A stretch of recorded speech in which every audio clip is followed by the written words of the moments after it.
Well, hello there, all of you. Listen, you know, it's really weird how you think you know your life and the way it's going to be every day. And, you're thinking about the things that you're kind of whining about things going on in your life, and every day seems the same. And, you're just stressing about the future. And then, wham, something happens to you that puts everything into perspective. And I'll tell you, like when you're on an ambulance with your 2 year old, it's hard it really shows you the important things in life, man. And, you know, I'll just tell you first and foremost, my son is fine. He's gonna be fine. But yeah, he was sitting on a stool and the little 4 year old boy pushed him off of it and he fell, but when he fell, he wasn't even very high up, but his leg hit one of the rungs on the stool, and it just somehow he hit perfectly, and he broke his femur on his little leg. So my poor little baby boy, who's 2, who has no idea, he's just learning his first words.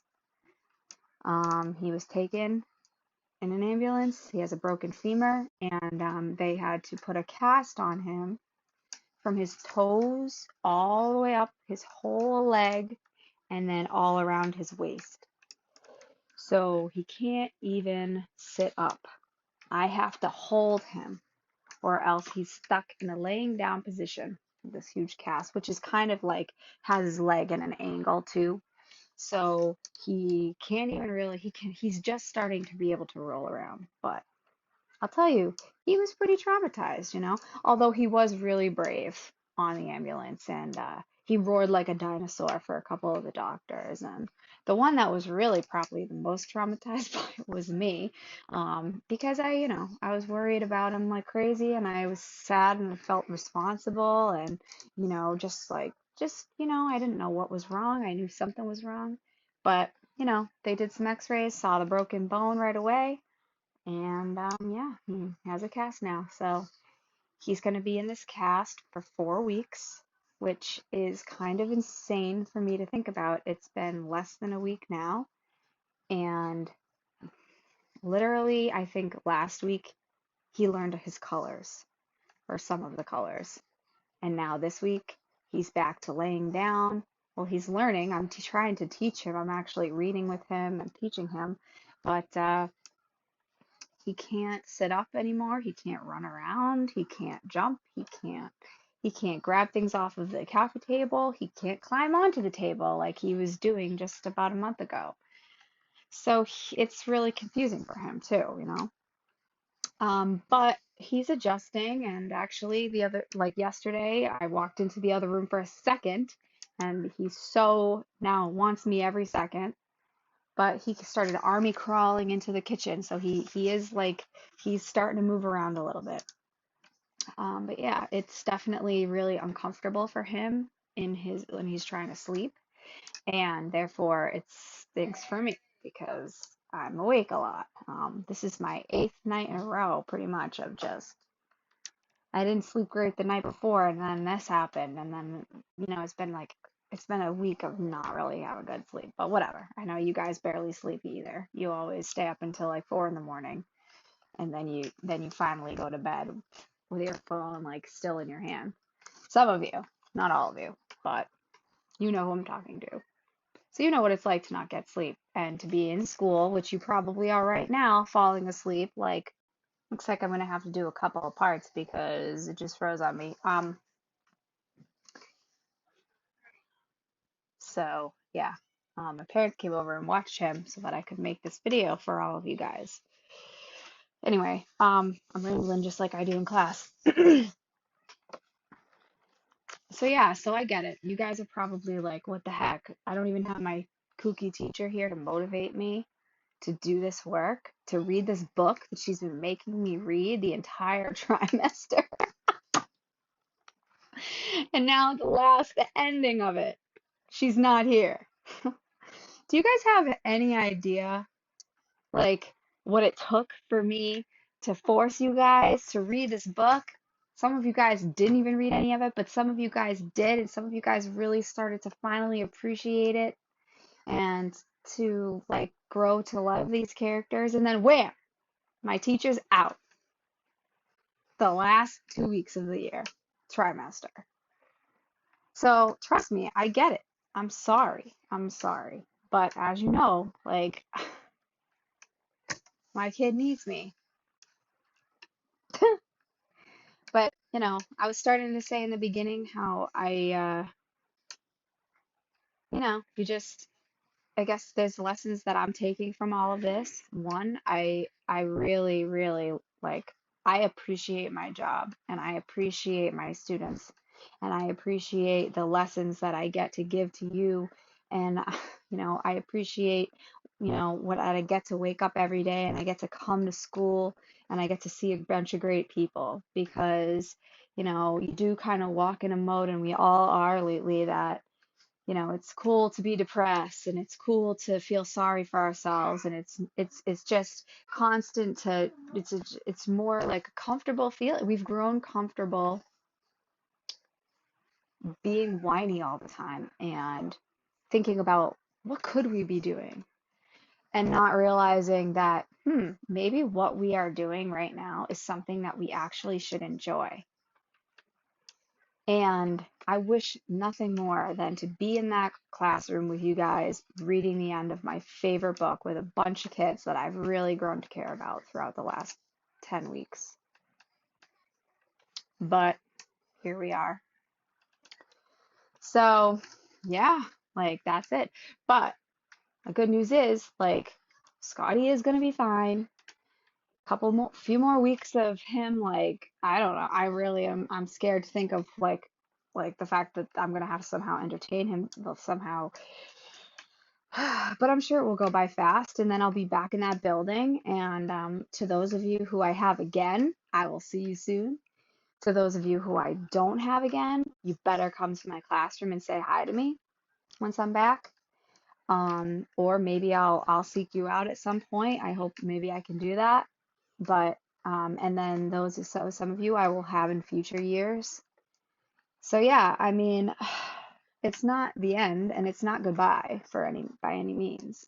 Some of you guys I feel like I hope you come chat with me anytime, any day. And I'm here for you. I'm here for all of you. You know that. Um, all right, we're gonna read the ending.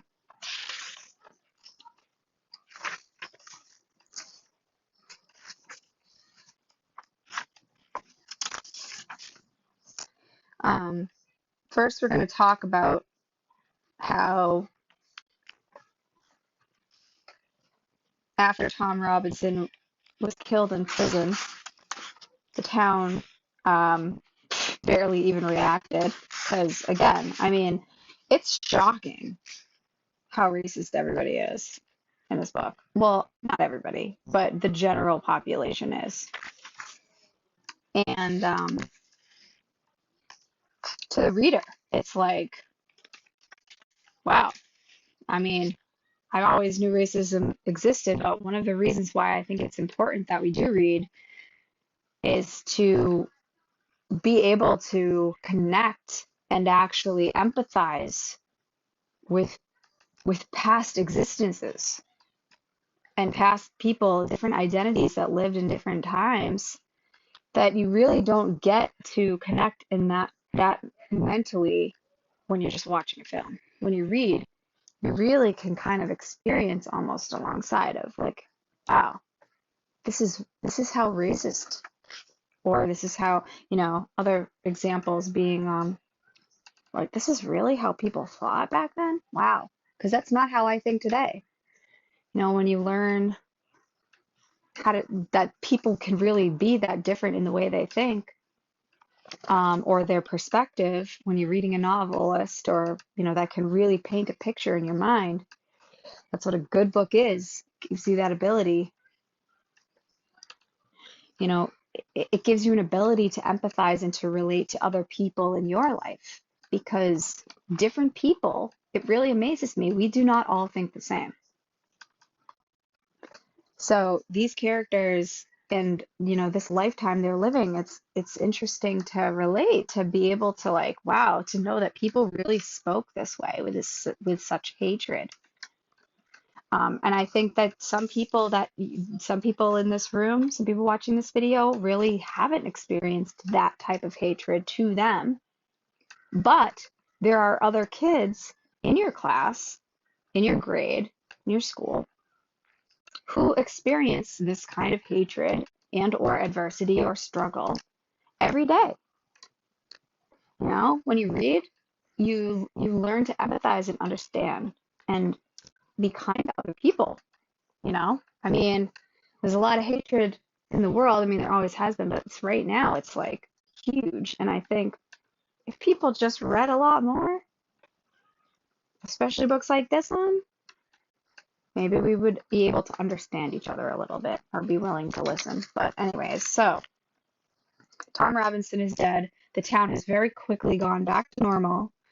And now it's just, Scout and Jem trying to move on with their lives. You got to move on with your life. When trauma happens, you have to move on. It's kind of like with right now. I'm like, like it's like crazy shit's happening in my life, but I have to move on.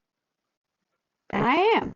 And it's fine. I was upset for like a while, but now what good does it do to be upset? You gotta like I say all the time, not all of our emotions are worth having. And if you can say goodbye to one of them, say goodbye. So I'm not sad. I'm moving on. Just like Scout and Jem, they have to move on. And so hasn't the novel. Harper Lee now paints the ending in a way for us to see that these kids, they've experienced a tragedy. It won't be their last. They've learned from it.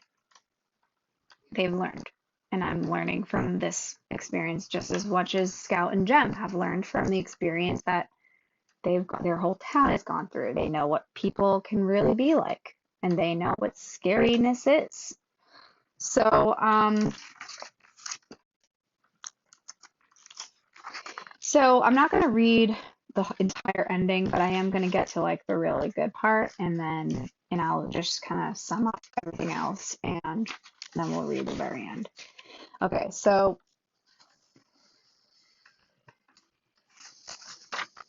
they go out on Halloween to the school because they're not allowed to trick or treat. They have like this big concert and the whole town goes and it's really fun, and Scout's dressed up like a ham. Funny to imagine. You can Google, people have done this since, and then you can see what it's like. Hopefully you've watched the movie, or you will. And actually, since you are watching the movie, that I'm not gonna, I know that you've seen it, so I'm not gonna touch too much on like the what's happening. I'm not gonna summarize everything for you. So, all right. On their way home from there, you all know, Bob Ewell attacks the children. And for a while there, Jem is listening. And in the book, it's really intense. It's exciting.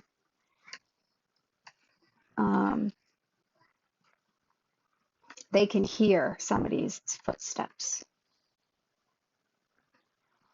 And I thought of Lucas Roy at this part, because I remember the time when you told the class that you went out one time and you were snuck out of the house and you could hear somebody around you, and you and your brother knew somebody was there, and that spooked you so much, just knowing there was somebody there. You didn't even see who it was, no one attacked you, nothing, but you knew somebody was there, right? Scary. Well, Jem and Scout are walking home by themselves at night, and suddenly somebody really attacks them. And like, again, with the wow, as a reader, you're probably like, what? This is like, somebody would really do something like this? And before in the book, the kids have been afraid of Bob Ewell. Bob Ewell made threats. He talked to Atticus, spit in his face, said he messed with some other people that had something to do with the trial, messed with the judge, was following Tom Robinson's wife home, harassing her a little bit. So yeah, Bob Ewell is a piece of crap, man. And we already knew this about him. So I don't know, I guess one thing about this novel is it shows you like real evil exists. There are some people in this world that this world's better off without them. And it's funny because actually I'm gonna hold on to that. But the children get attacked and then uh somebody's suddenly there as well. And Scout doesn't know what's going on. It's dark. She can't see. She's got this costume on. And it's like she can't even move. And Jem, something happened to him, and then you hear a noise, and then we find out that's his arm breaking, right? And if you can remember the beginning of the book, you know that it starts off that this is the crazy time of our lives when Jem's arm got broke. So this is how it happened. This is the events, this book. This is the events that led up to Jem's breaking his arm. And it's just kind of funny because, like, my son just broke his freaking leg. Weird, right? Anyways, so yeah. So Jem's arm's broken, we know now. And so somebody else is there, and then Scout finally, her costume's off of her. She looks up, she could see the street light. She sees somebody or hears somebody stumbling, carrying Jem. So she follows this person to her house, and this person's really weird looking, and he has like white skin, and he's sickly. And he's standing in the corner, and the whole time that they're in there, and Atticus is freaking out, and the sheriff, and da da da da, and like whatever, and you're like, uh, like afraid to admit, like, dude, who is that? Like, but Scout figures it out and knows who it is, and hopefully you do. But one of my favorite moments when I read this book in class is when I'm like, hey, boo. Scout gets to see him face to face. And now, yeah, then the details are run through and we find out Bob Ewell actually had the plan to kill. The heck? Freaking screensaver came on. To kill Atticus's two innocent children. Oh. Two more beautiful symbols of mockingbirds. He was committing the sin twice. Like nothing. Gonna kill those two little kids that were innocent, had nothing to do with anything. Just to what? Get to Atticus? Right? So now our title has a much deeper layer to it. Kill. He was gonna do it. He was on his way trying to do it. Stopped by Boo Radley. So, who was the only person who had any clue what was going on. And some of you guys were still thinking, oh, that guy Boo, there's something about him. Sus, right? Oh, there's something weird about that Boo Radley, always looking out the window, staring at those kids, leaving them presents. Sus. Well, if it wasn't for him, they would be dead. And they would be dead. Bob Ewell wouldn't be. And Bob Ewell may have succeeded in killing them. Man. And for Atticus, man. Whew. We've been talking about his parenting the whole novel and how he's very laid back and he's very go with the flow and he doesn't worry and oh man. And I guess even if he did worry, would it have done him any good? His kids are not dead because Boo Radley exists and existed. And because he fell in love with those children and knew they were bound to grow up to be good people. that could empathize, that could think differently from everybody else in the town.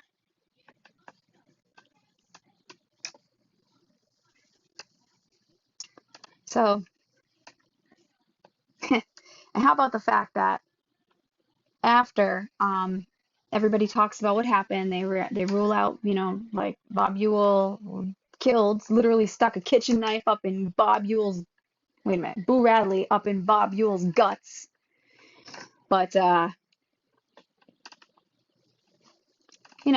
anyway, so they talk that over. Scout hears the whole thing. Jem's passed out in the bed. He never even wakes up till the next day. So he's never going to see Boo Radley. And we know he never does again because Scout tells us at the end. She walked Boo Radley home, and that's the end. But there's a couple other things I just want to talk about.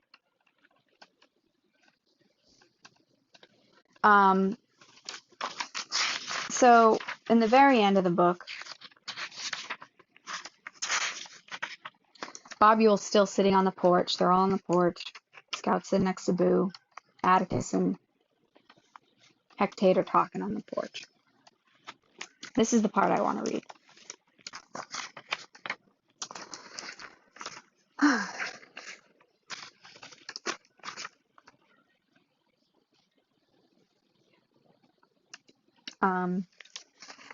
Dr. Reynolds leaves. It's funny how he says hi and bye to Arthur, Boo Radley. It's funny, he knows who he is. He obviously goes into the house all the time. And Scout's like, she thought she was the only one who knew him, but some other people do. They just don't talk about it, or you just don't know. So Sheriff Tate's talking to Atticus, and they're figuring out what the heck they're going to write for a report. And what's the town going to find out? Because the town knows everything about everything.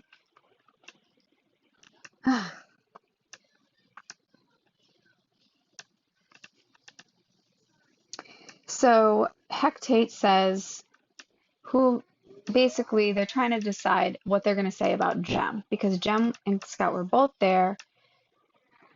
Bob Ewell's dead. Who killed him? That's all the town's really going to be wondering about. Who killed Bob Ewell? Who do we say murdered him or killed him? Even though it was in self-defense, they're still trying to work out like how they can basically save Boo from being completely exploited from the town. So Atticus doesn't really, and I can speak to this. Like when a person is going through crisis, sometimes you can't think clearly. Like I couldn't think clearly the last few days because when my son was on that ambulance, man, although I did have a really nice conversation with the guy, the EMT, but you just like your mind is all over the place. You're like, oh. So you can imagine Atticus, he's not in his right state of mind, and he's talking to Hecate about what they're going to tell everybody. So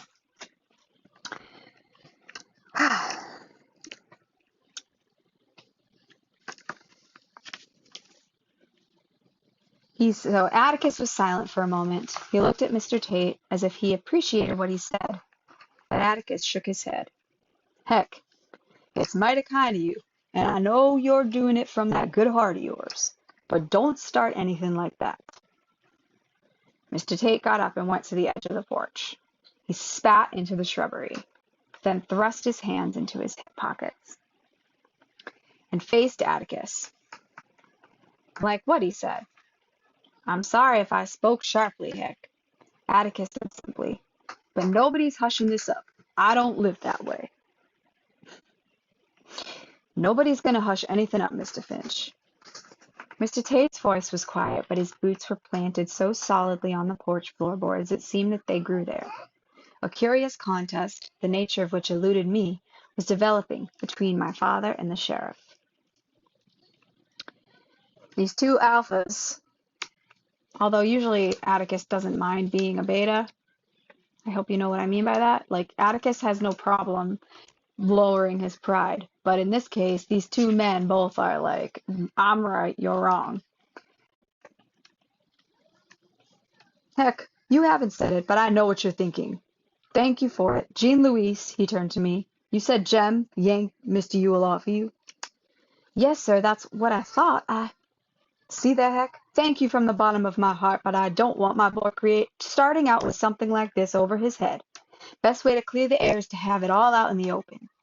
Let the county come and bring sandwiches. I don't want him growing up with a whisper about him. I don't want anybody saying, Jem Finch, his daddy paid a mint to get him out of that. Sooner we get this over with, the better. See, Atticus isn't thinking clearly, and he doesn't realize that it was actually Boo who did it, not Jem. But they can't tell the town about Boo either. And if you're a smart kid, you understand why. What would happen to him if the town all like knew? What if he, you know, he's an innocent mockingbird, and it would kill him. That would kill him. He couldn't handle it because he's been locked up in his house for years. You know, he hasn't even seen sunlight.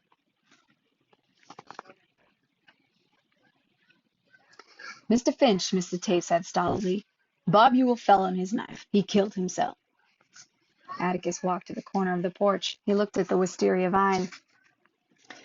In his own way, I thought, each was as stubborn as the other. I wondered who would give in first.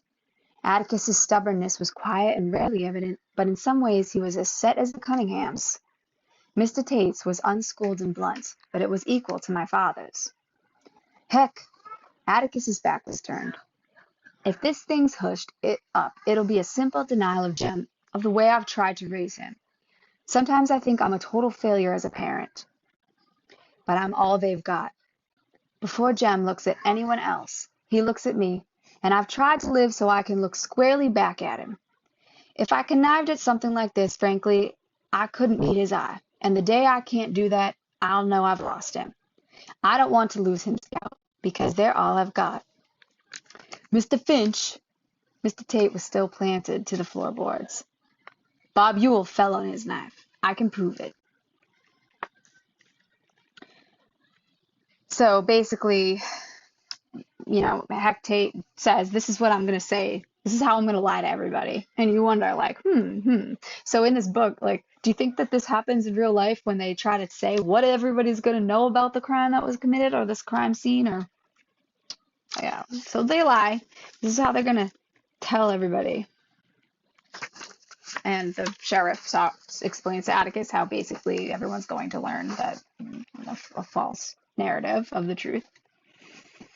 And Atticus is still being stubborn. He wants to tell the truth, but I don't know. He's just not thinking clearly.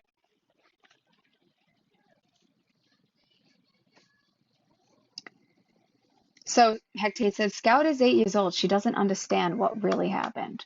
You'd be surprised, Atticus said grimly.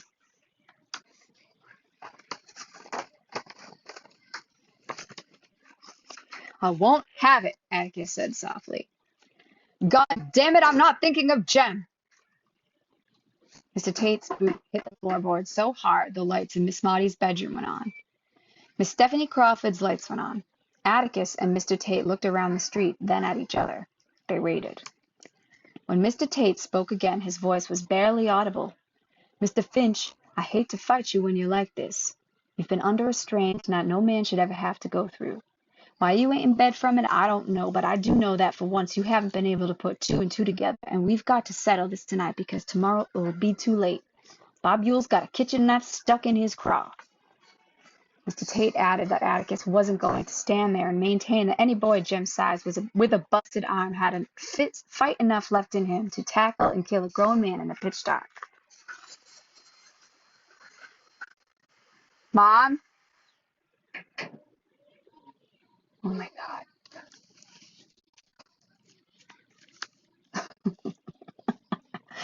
Oh.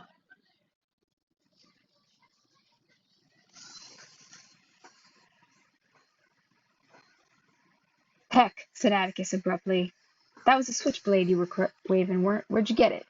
Took it off a drunk man, Mr. Tate answered coolly. I was trying to remember. Mr. Ewell was on me. Then he went down.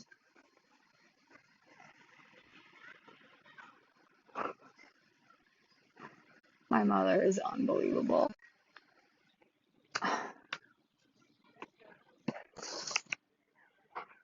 Mom, are you going to keep doing that? Okay, well, I just had to stop recording my video. No, I'm going to be doing it for like a while.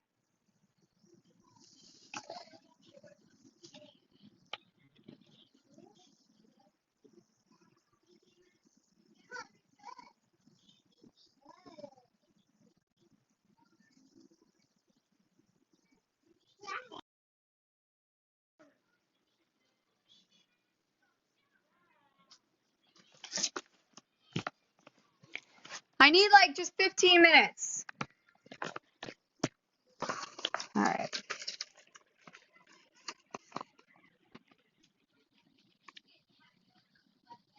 Mr. Tate clumped softly round the porch. It ain't your decision, Mr. Finch. It's all mine. It's my decision and my responsibility. For once, if you don't see it my way, there's not much you can do about it. If you want to try, I'll call you a liar to your face. Your boy never stabbed Bob Ewell, he said slowly. Didn't come near a mile of it, and you know it. And now you know it. All he wanted to do was get him and his sister safely home. Mr. Tate stopped pacing. He stopped in front of Atticus, and his back was to us. I'm not a very good man, sir, but I'm sheriff of Macomb County. Lived in this town all my life, and I'm going on 43 years old. Know everything that's happened here since before I was born. There's a black boy dead for no reason, and the man responsible for it's dead. Let the dead bury the dead this time, Mr. Finch. Let the dead bury the dead. It's pretty intense. I love how he just admits right to Atticus. He's like, if people start asking, if you try to say this is not the truth of what happened, I will lie right to your face. He's like, Atticus, it's your word against mine, and I'm the sheriff, so there's nothing you can do about it. So he pulls on him like the authority figure role, and he's like, Atticus, guess what? This is the way it's going to be. So you can just lower your pride now, man. He does say after, like, his reasoning why, even more so, it's not even just about Boo. It's about Tom. It's about the fact that now Heck Tate realizes he's responsible. Him and Bobby. Well, he probably feels guilty. Like, he feels like he's responsible for Tom Robinson's death because the way he handled when Bob Ewell came to him and said, this man, raped my daughter, Mayella, Heck Tate, without question, just like went there and arrested him, didn't call a doc. Like, there were things that that Heck Tate did that he could have done differently, and there would have been a different result. Right now, though, it's kind of like, what if? What if? Well, what good does what if do?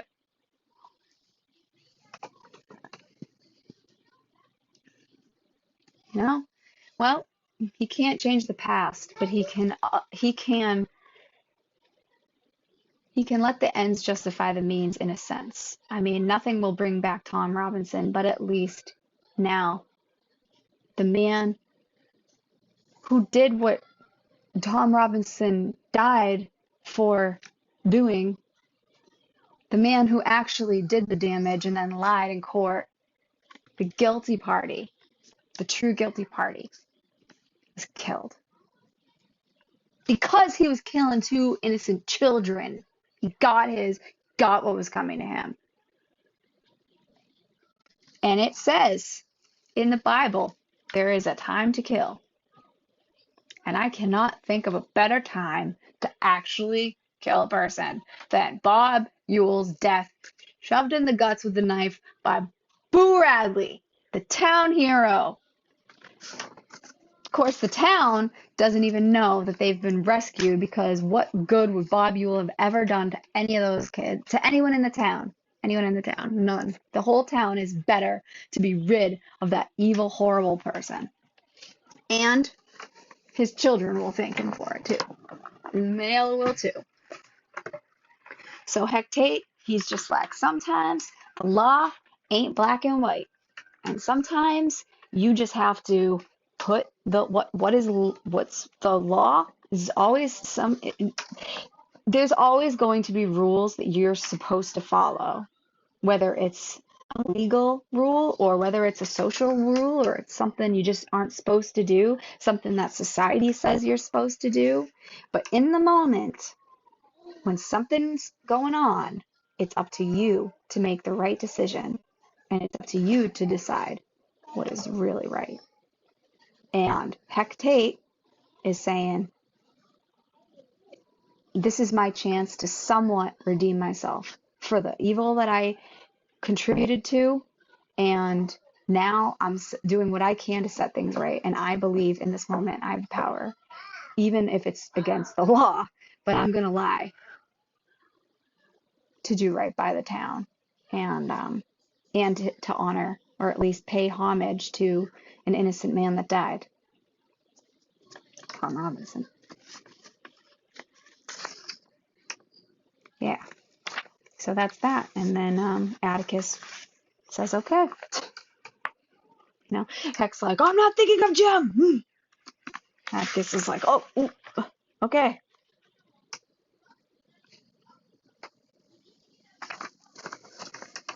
So,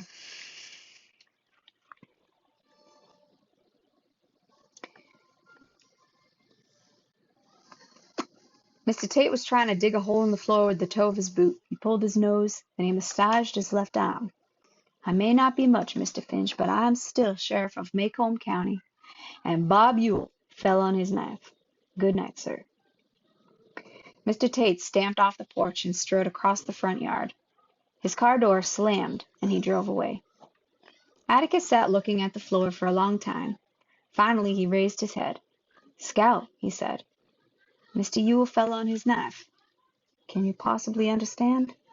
So now Atticus is like, all right, so we're going to basically ask my daughter to lie too. How is she going to understand this? Like, how is this? I was stubborn and didn't get it, but how would my 8-year-old daughter understand that she's supposed to lie to everybody now about what really happened? So he says, can you possibly understand, Scout? This is the best part. Atticus looked like he needed cheering up. I ran to him and hugged him and kissed him with all my might. Yes, sir, I understand, I reassured him. Mr. Tate was right. Atticus disengaged himself and looked at me. What do you mean?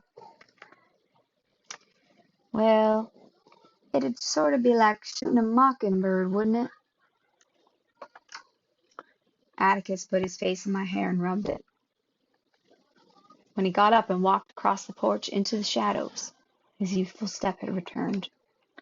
Before he went inside the house, he stopped in front of Boo Radley. Thank you for my children, Arthur, he said. I mean, it's certainly after the fact, and he knows his children are all right. But to know that your children could be dead, you know? If Scotty had fallen differently, what if he hit his head? I don't know. I mean, he's just, if it wasn't for Boo, he knows his children would be dead. I mean, that costume, that ham costume, saved Scout's life. There were knife marks in it. Knife marks. If she wasn't wearing that costume, those knife marks wouldn't have been in whatever it was made out of, paper mache. They'd be stuck into her gut. So, crazy. And Scout, like, she gets it. You know, there were times where we were worried about her, right? Like, when she threw the N-bomb a couple of times, or when she, like, was saying, oh, you know, talking about Tom, and just how she seemed like, oh, well, she was kind of starting to buy into some of the town's opinions about certain things. But, and, you know, it's a lot easier to learn from the majority than it is your one family member who you don't realize is actually that wise, although Jem did, luckily. But for her to understand that Boo Radley is an innocent mockingbird that not only saved them, but that it was too awful to put him in the spotlight. And it would be sort of like shooting a mockingbird. It would be sort of like putting an innocent man in jail that everybody knows didn't do the crime. It's just that Boo Radley's prison didn't have walls. His prison was society. And the fact that everybody would gossip about him and judge him. He couldn't handle it. He wasn't socially capable, you know. And Tom Robinson's prison was one that he was no longer able to see his family.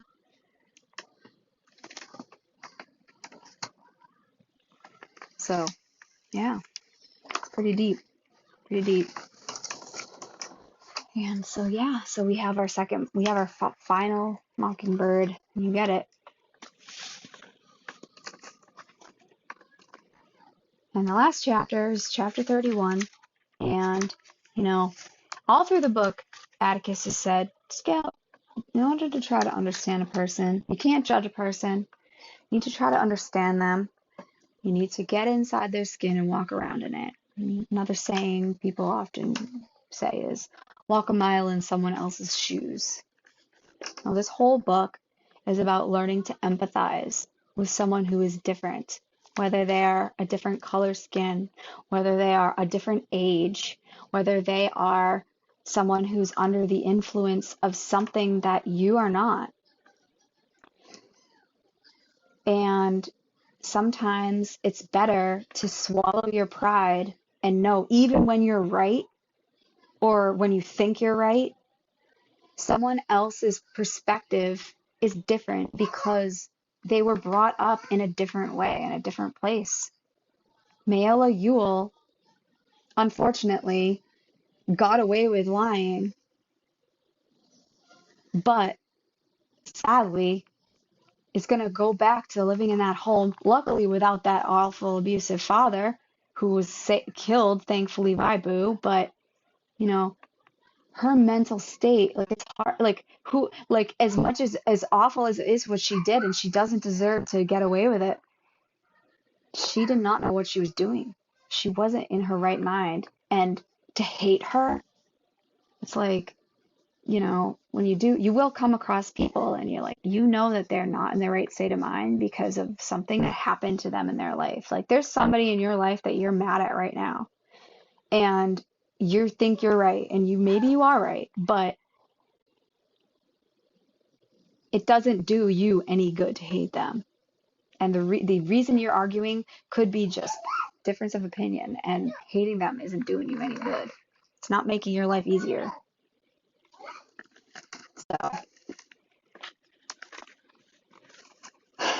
So anyways, Scout walks Boo Radley home hand in hand, or arm in arm. Steps on his porch, looks out at the neighborhood, and sees everything that's happened in the last year through the eyes of Boo Radley. And she just looks around and she's like, wow, this is where Boo's been at, and this is what he's seen over the last couple of years. And she's able to try to walk it like she's looking in his skin, and she's walks him home, and he goes inside and shuts the door, and then she tells us that she never saw him again. I'm sure that this circumstance that he was just in was probably traumatizing for him. And he chooses not to ever come out again. There are people who right now don't want to come out of their homes, and they've decided to stay in. Society's kind of a crazy place, I'm sure some of you guys can relate to wanting to stay home all the time and not really going anywhere. And so he did, And Scout, though, who represents someone of the future, someone who luckily has a good father, someone who has been through, she's had some crap in her life now.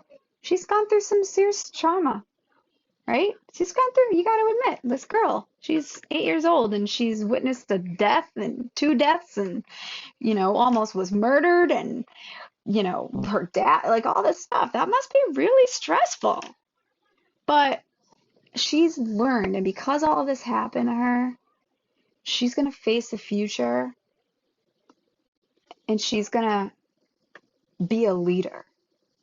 And she's going to take this experience and be mature and grow from it and become someone who can literally wake people up like Harper Lee did. She wrote this book because she went through very similar events in her life. And her writing has woken up millions of people and taught them what it's like to be different, to see past a person's color, to see past a person's gender, to see past a person's age, addiction, and just be kind. So, yeah, that is the best book ever, if you ask me. And then after that, she goes home and she sits on Atticus's lap and he reads to her and she's a little girl again. He puts her in bed, she falls asleep on his shoulder, and then we turn the page and the book's over. So, anyways, I hope that, this has at least like made it a little bit easier. You can watch this video, you can watch it more than once if you need it to help you writing your essay, because I mentioned a lot of things in this video that really help you to hopefully grasp the depth of the title. The title, To Kill a Mockingbird, right? It's the worst thing you can do, is to harm someone who's innocent. And yeah, like there's so many layers to this title. When we were first explained by Atticus what it meant, it really didn't mean anything. And that's not even until like chapter 9. So we read a whole lot and you guys are like, what's the title? What's the title?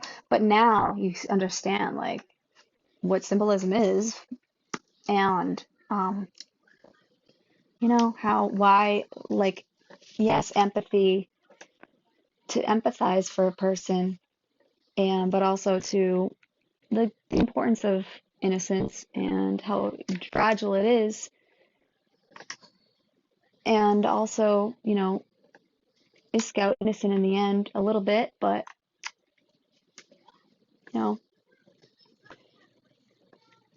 children aren't born racist. Children aren't born hating people. They learn it. And I'm sure all of you hate somebody or something, or, you feel that in your heart sometimes, but it's learned, and it's not how we're born. And, like watching my son in pain, 2 years old, didn't understand what happened.